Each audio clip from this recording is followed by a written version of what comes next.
Kalau bukan dengan pidana, lalu bagaimana Perda menegakkan aturan? Inilah era baru penegakan Perda, lebih humanis, kontekstual, dan berakar pada living law. Semuanya kita bahas di episode kali ini. Halo sahabat pengayoman, saya Siska dan selamat datang di podcast Obsesi Siranum. Obrolan seputar tugas dan fungsi Divisi Peraturan Perundang-undangan dan Pembinaan Hukum. Pada episode kali ini kita akan membahas tema yang sangat strategis, yaitu transformasi pidana dalam Perda, dari pemidanaan menuju restoratif dan living law. Seperti kita ketahui, Undang-Undang Nomor 1 Tahun 2023 membawa perubahan paradigma besar dalam sistem hukum pidana nasional.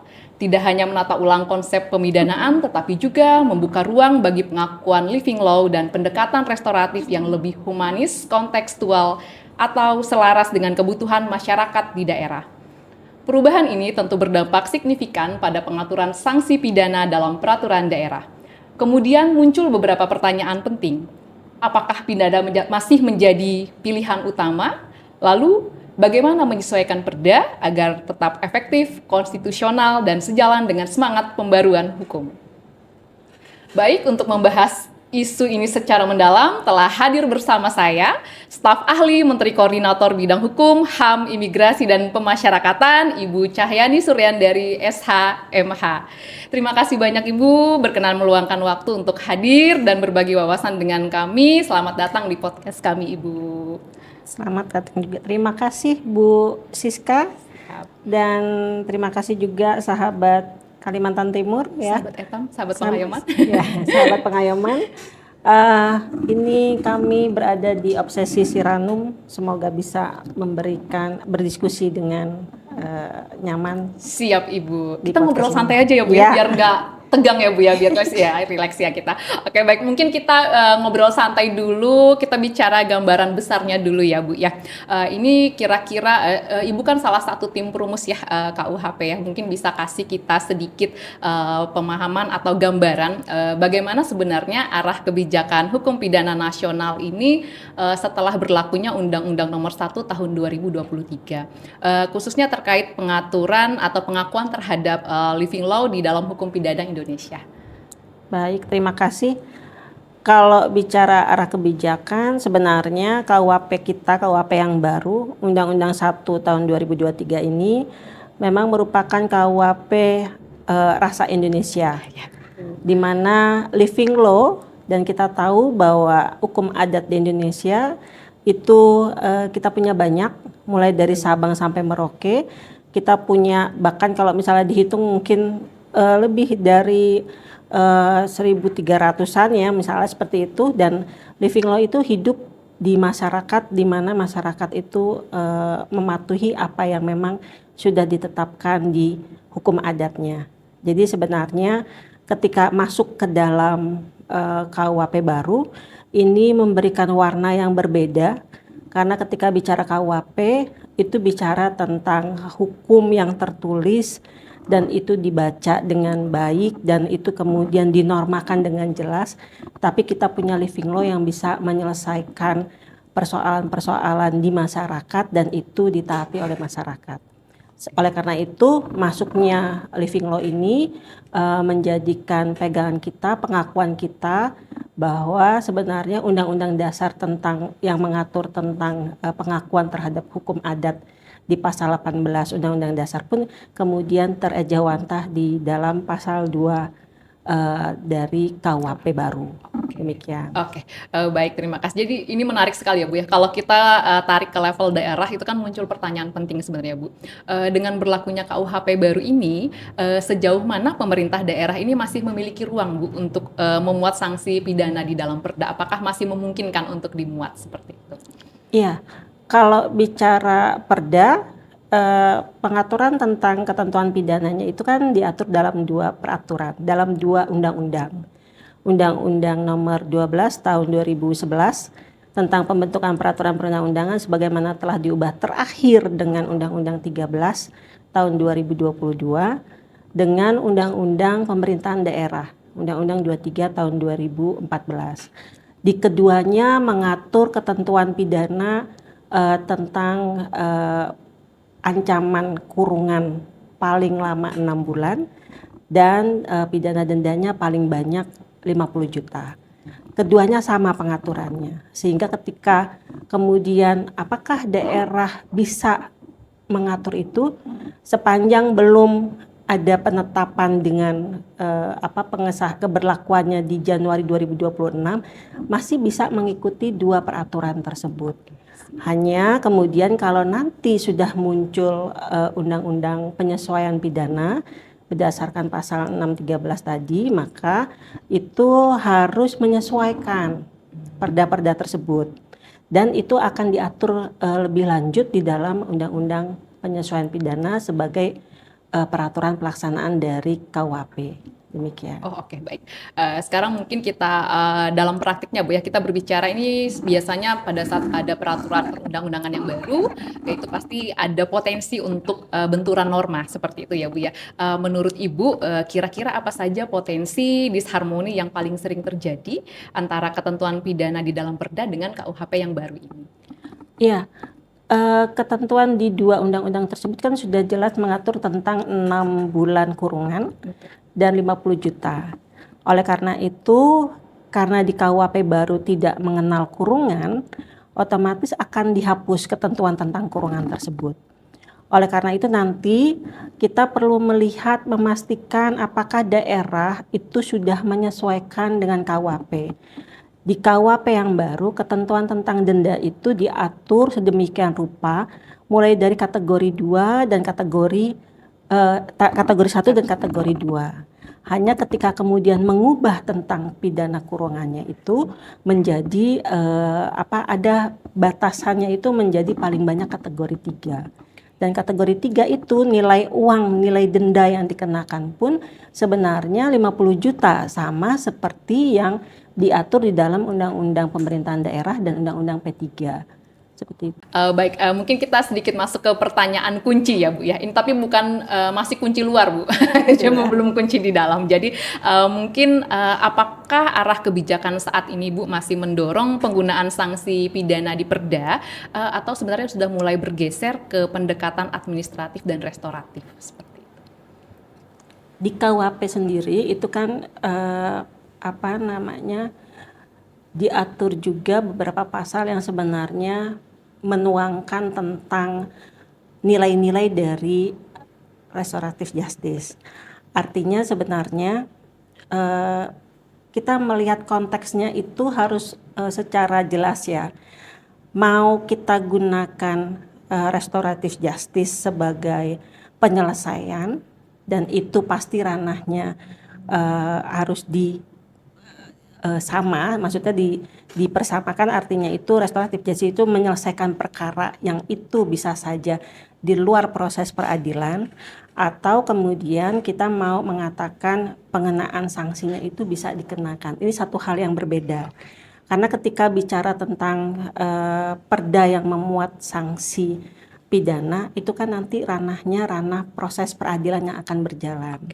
Dan kalau misalnya bicara restoratif justice, memang akan ada penyelesaian di luar peradilan. Saya pikir ini satu konteks yang bisa dilaksanakan secara beriringan ya, tergantung dari bagaimana kita melihat sisi yang mau kita gunakan, sisi penyelesaian secara restoratif atau sisi dari penyelesaian yang ada sanksi pidana di dalam Perda. Itu mungkin bisa kita jalankan secara beriringan, dan itu harus melihat konteksnya. Baik, jadi harus melihat konteksnya terlebih dahulu ya Bu ya. Jadi kita tidak serta-merta langsung melakukan pendekatan administratif dan restoratif seperti itu. Oke, baik, terima kasih Ibu. Sekarang kita mulai agak masuk ke aspek implementasi ya Bu ya. Ini sebenarnya pertanyaan titipan Bu dari Pemda dan beberapa DPRD di Kalimantan Timur. Jadi sebenarnya apa langkah hukum yang harus segera dilakukan Pemda untuk menyesuaikan Perda yang masih memuat sanksi pidana? Ini sebenarnya tadi sudah kita bahas sedikit ya Bu ya. Cuman di sini kemarin beberapa daerah itu sempat bertanya karena pemberlakuan KUHP ini kan 2026 ya Bu, Januari ya Bu, sisa berapa bulan ke depan ya efektif. Nah, kira-kira apakah daerah ini harus melakukan pencabutan terhadap semua sanksi pidana yang dimuat di dalam Perda, lalu kemudian membuat satu Perda baru mengenai sanksi pidana untuk semua Perda yang memuat pidana? Ini pertanyaan titipan Bu dari teman-teman di Pemda. Mungkin bagaimana Ibu kira-kira? Iya, Sebenarnya gini, yang pertama yang harus dilakukan oleh Pemda dan DPRD itu menginventarisir dulu Oke. perda-perda yang memuat ketentuan pidana. Inventarisir aja dulu. Karena saya melihat posisinya itu ketika memang dimuat sesuai dengan ada rencana RUU penyesuaian pidana yang di dalamnya isinya mengubah 2 undang-undang terkait ketentuan pidana, itu sebenarnya bisa jadi pegangan. Oke. Ya, bisa jadi pegangan artinya begini. Kalau memang sesuai dengan parameter yang ditentukan, seperti misalnya kalau di bawah 6 bulan itu kurungannya dia akan diubah menjadi kategori 1 atau di 6 bulan atau lebih menjadi kategori 2, kalau memenuhi ketentuan itu berarti bisa dimaknai kita harus menganggap bahwa itu sesuai dengan undang-undang penyesuaian pidana. Hanya memang ini satu hal yang perlu nanti masukan dari pemerintah daerah itu bahwa ketentuan jangan sampai pemerintah daerah itu melakukan tindakan mengubah satu persatu. Mengubah satu persatu. Itu saya pikir agak PR ya. Betul. Kenapa? Ketika mengubah satu persatu berarti khawatirnya pasti ada yang keselip. Khawatirnya ada yang terlewat. Dan kita tidak pernah tahu dari perda-perda di tahun berapa dari masing-masing pemerintah daerah itu yang punya ruang ketentuan pidana. Kalau misalnya suatu daerah itu mempunyai perda yang memuat ketentuan pidana di tahun misalnya nih di tahun 80-an dan atau misalnya paling 2004 lah misalnya. Karena 2004 itu kan Undang-Undang 10 tahun 2004 pembentukan, misalnya seperti itu. Dari tahun itu saja, misalnya kita harus deteksi, ada nggak sih memang ketentuan pidananya dari perda masing-masing. Dan itu pasti akan banyak sekali. Sehingga ini satu yang harus dipikirkan juga oleh pemerintah pusat untuk bisa menyatakan dengan RUU penyesuaian pidana itu semua yang ada ketentuan pidananya kalau memenuhi persyaratan di RUU penyesuaian pidana itu dianggap perda berdasarkan RUU penyesuaian pidana. Tapi ini mungkin perlu ada masukan dari pemerintah daerah atau DPRD untuk hal tersebut. Karena sebenarnya ruang itu juga pernah didiskusikan dan semoga saja ketentuan seperti itu bisa menjadi pegangan daerah sehingga tidak perlu mengubah satu persatu.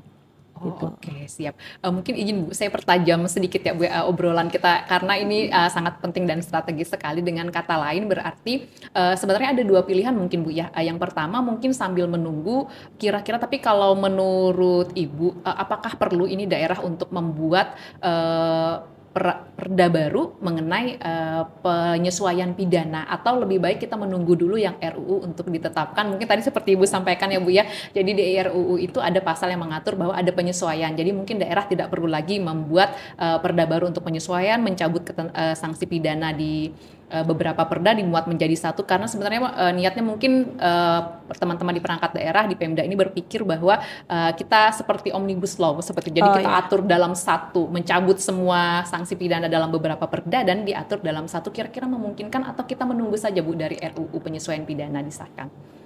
2 jalan itu bisa dilalui. Oke. Tapi kalau menurut saya kita lihat dulu nih RUU penyesuaiannya itu seperti apa. Kalau bisa ada norma seperti tadi, kan daerah tidak perlu berpikir lagi untuk nyusun. Tapi kalaupun akhirnya muncul RUU penyesuaian pidananya yang tidak memuat kalimat seperti itu, mungkin satu contoh seperti pasal 100 di Undang-Undang P3. Nah itu kalau tidak memuat kalimat seperti itu, berarti memang daerah harus mempersiapkan diri untuk kemudian mengatur atau memang memposisikan dibuat satu perda yang itu menginventarisir semua yang saya tadi bilang. Makanya tindakan pertama inventarisir dulu aja, deteksi dulu nih semua perda-perda yang ada. Ketika sudah diinventarisir dan kemudian ketemu jumlahnya dan ketemu memang itu memuat ketentuan pidana, itu bisa dilakukan dengan satu perda yang menyatakan ini sesuai dengan kriteria yang ditentukan oleh Undang-Undang Penyesuaian Pidana. Itu jalan yang kedua sebenarnya. Jadi kalau bisa tunggu dulu karena kita tidak pernah tahu perkembangan di Undang-Undang Penyesuaian Pidana, tapi paling tidak nanti kalau ternyata tidak ada muatan materi seperti itu, otomatis harus dipersiapkan oleh daerah. Oke, baik, siap. Berarti ini saya minta penegasan, Bu ya. Ini Bu Cahya ini juga sekaligus sebagai Ketua Ikatan Perancang Peraturan Perundang-undangan Indonesia ya, Bu ya. Jadi beliau sangat banyak pengalamannya, juga dulu adalah Direktur Perancangan di Ditjen PP. Jadi beliau memang berbicara sesuai dengan kapasitasnya. Jadi memang memungkinkan ya, Bu ya, untuk dimuat dalam satu perda seperti itu ya, Bu ya. Oke, baik. Tapi kita menunggu bagaimana dinamika perkembangan dari RUU Penyesuaian Pidana yang masih dalam tahap pembahasan ya, Bu ya. Oke, baik. Mungkin kita lanjut ya, Bu. Ini supaya Pemda punya guidance yang jelas nih, Bu, gitu. Apakah ada parameter, Bu, atau indikator yang bisa digunakan untuk menentukan apakah sanksi pidana di Perda itu masih relevan, harus diubah atau bahkan dihapus? Jadi ada nggak, Bu, parameter khusus atau indikatornya yang bisa kita gunakan? Sebenarnya parameter yang mesti kita lihat itu ya, pertama itu ajas legalitasnya. Siap. Artinya kalau memang begini, ketika ketentuan di dalam perda itu kan termuat materi muatannya, itu kan ada 4. Satu terkait dengan otonomi daerah, lalu kemudian tugas pembantuan, lalu kemudian ada penjabaran perundang-undangan yang lebih tinggi, dan satu lagi ciri khas daerah. Jadi ketika kemudian melihat apakah ada parameter ketika dia itu harus masuk, kita harus melihat dulu substansinya mengatur apa dulu. Substansi perda itu mau mengatur apa. Lalu kemudian regulasi yang mendelegasikannya itu mendelegasikannya seperti apa. Adakah ketentuan pidana di situ, dibuka ruangkah atau tidak. Lalu kemudian perlu dipastikan ajas legalitasnya. Dan kemudian perbuatan pidananya itu yang mau diatur seperti apa. Apakah memang perbuatan pidana itu memang diperbolehkan buat diatur dalam ketentuan pidana, ataukah sebenarnya memang ada kebutuhan untuk mengatur perbuatan tersebut. Dan kalau misalnya perbuatan itu sama dengan perundang-undangan yang lebih tinggi, berarti kan tidak perlu ada ketentuan pidana lagi nih di perda. Betul. Karena tinggal mengacu saja nih. Cukup mengacu ya, Bu ya. Seperti itu. Lalu kemudian sifat melawan hukumnya itu bagaimana? Kalau perundang-undangannya itu tidak mengatur atau kemudian ruangnya dibuka oleh perda untuk masalah sifat melawan hukumnya, itu perlu dilihat. Kita perlu memastikan ya, karena kita perlu tahu nih, tahu bahwa materi muatan perda itu materi muatan yang skala tindak pidananya tidak terlalu berat, tapi diperbolehkan nih ngatur. Jadi sejauh mana nih sifat melawan hukumnya itu harus dihitung. Lalu kemudian kesalahan, ada kesalahan. Kesalahan itu berarti apakah dimaknai sebagai ada kesengajaan, ada kealpaan atau kelalaian di dalam melakukan perbuatan tersebut. Itu perlu dilihat juga. Dan kemudian diancam dengan pidana sudah pasti ya. Nah, karena kita punya kalau di KUHP yang baru itu kan kategorinya 1 dengan kategori 2 di dalam pasal di KUHP. Jadi artinya kategori 1 itu hanya dikenakan 1 juta, kategori 2 10 juta. Itu kategori yang sangat ringan. Seperti itu. Dan yang pasti perumusannya harus jelas. Jadi sebenarnya dengan mensinkronkan antara materi muatan yang 4 tadi dan dengan kebutuhan dari tadi, apakah perbuatannya itu memang melawan hukum seperti itu juga menjadi parameter tersendiri untuk pegangan Pemda membuat ketentuan pidana. Oke, baik. Berarti memang ada indikator yang harus Ya. diperhatikan ya, Bu. Jadi kita tidak serta-merta langsung merumuskan. Betul. Jadi mungkin kalau perlu ini ada kajian khusus mungkin, Bu ya, sebelum memuat sanksi pidana itu Ya, kita perhatikan benar. dulu peraturan perundang-undangan yang lebih tinggi seperti Ya. itu juga ya, Bu ya. Oke, baik. Menarik sekali, Bu, sebenarnya. Dan ini langsung ke poin pentingnya lagi, pertanyaan kunci juga sebenarnya, Bu. Ini terkait dengan living law ya, Bu ya. Karena di Kalimantan, khususnya Kalimantan Timur ini sebenarnya juga penduduk asli ya, suku Dayak ya, Bu ya. Jadi sebenarnya cukup banyak, mungkin sekitar ada 40 subsuku di Kalimantan Timur, dan ini punya keberagaman dalam hal adat istiadat juga dan hukum adat, Bu. Nah, jadi ini menjadi pertanyaan juga dari rekan-rekan, apakah living law ini bisa langsung dijadikan dasar pemidanaan di Perda, ataukah lebih tepat untuk diakomodasi lewat mekanisme lain, misalnya lewat peradilan adat, mediasi penal, ataupun melalui skema restoratif seperti itu? Iya, ini kita perlu memahami bersama ya terkait dengan living law. Karena kalau living law yang dimaksud di dalam KUHP itu adalah hukum yang hidup di masyarakat yang itu ditaati dan berlaku pada tempat itu pada tempat hukum itu berlaku.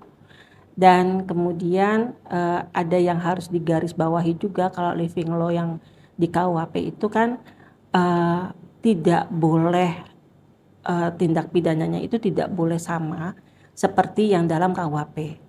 Lalu kemudian harus sesuai dengan Pancasila, HAM, ataupun hukum umum di bangsa-bangsa pada umumnya seperti itu tidak boleh.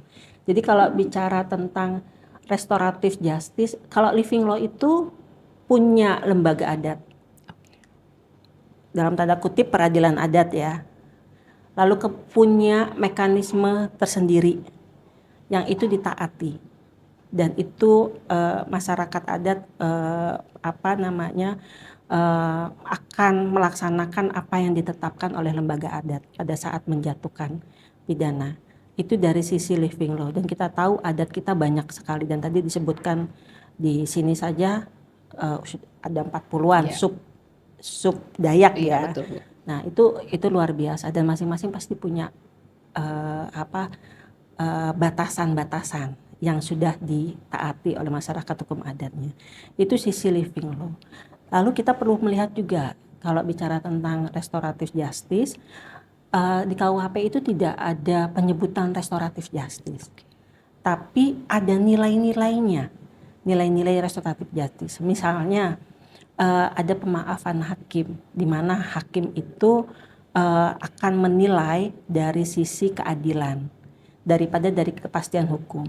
Lalu kemudian menilai pelakunya bagaimana, apakah anak-anak ataukah lansia, misalnya seperti itu. Itu sebenarnya bagian dari nilai-nilai restoratif justice. Jadi sebenarnya kalau bicara restoratif justice itu penerapan pemulihan itu bisa dilakukan. Dia bisa dilaksanakan melalui proses peradilan yang biasa, yang umum, atau kemudian melaksanakan seperti layaknya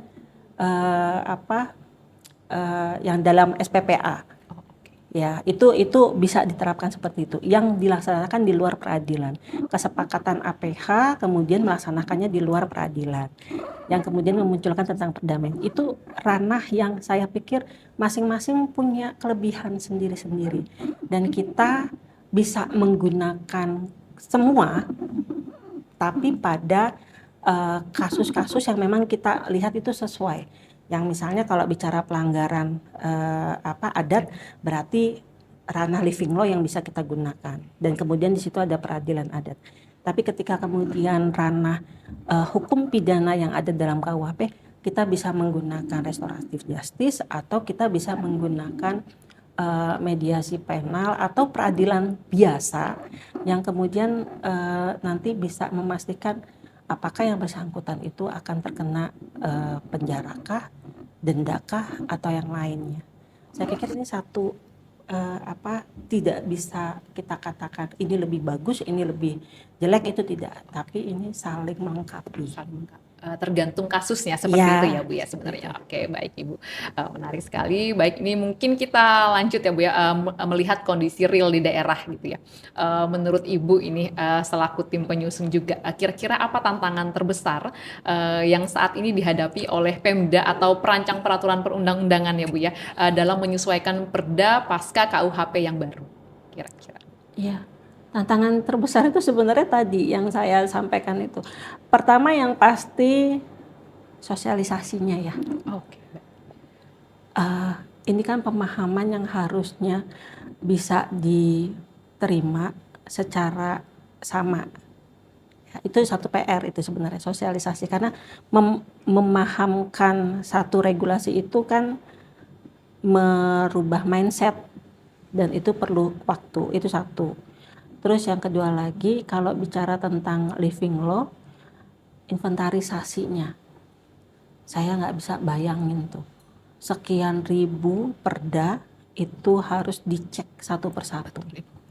Itu mungkin tantangan terbesarnya ya, yang bisa saja mungkin tidak selama ini dokumentasinya tidak bagus atau tidak baik atau ada yang hilang atau apapun ya. Karena saya pernah mencari satu perda di website itu sulit keluar. Betul Bu. Nah itu satu PR juga karena bisa saja sebenarnya itu memuat juga ketentuan pidana yang kita nggak tahu ya apakah itu memang PR termasuk yang harus menjadi perhatian juga. Itu tantangannya sih kalau saya lihat karena nanti otomatis kalau sudah terdokumentasi baik atau sudah terinventarisasi dengan baik maka tindakan selanjutnya ya itu tadi satu kita pastikan dengan RUU penyesuaian pidana atau yang kedua menyiapkan untuk perda yang bisa satu mengubah untuk semua seperti itu. Oke, baik. Ini terakhir Bu ya, ini mungkin akan menjadi pegangan strategis bagi Pemda ya dan perancang peraturan perundang serta stakeholder di daerah ya. Ini apa pesan Ibu agar proses penyesuaian pidana ini berjalan cepat, tepat dan tidak menimbulkan ketidakpastian hukum Bu? Kalau bicara tentang terkait dengan penyesuaian pidana ya, ini kan karena bicara di dalam perda ya. Iya. Perda berarti ini sebenarnya tetap harus ada kolaborasi, sinergitas pemerintah daerah, kantor wilayah, DPRD, bahkan APH. Karena nantinya ketika bicara living law itu di dalam rancangan peraturan pemerintah tentang living law ada peran juga APH di situ. Sehingga kolaborasi ini tetap harus terjalin dengan baik untuk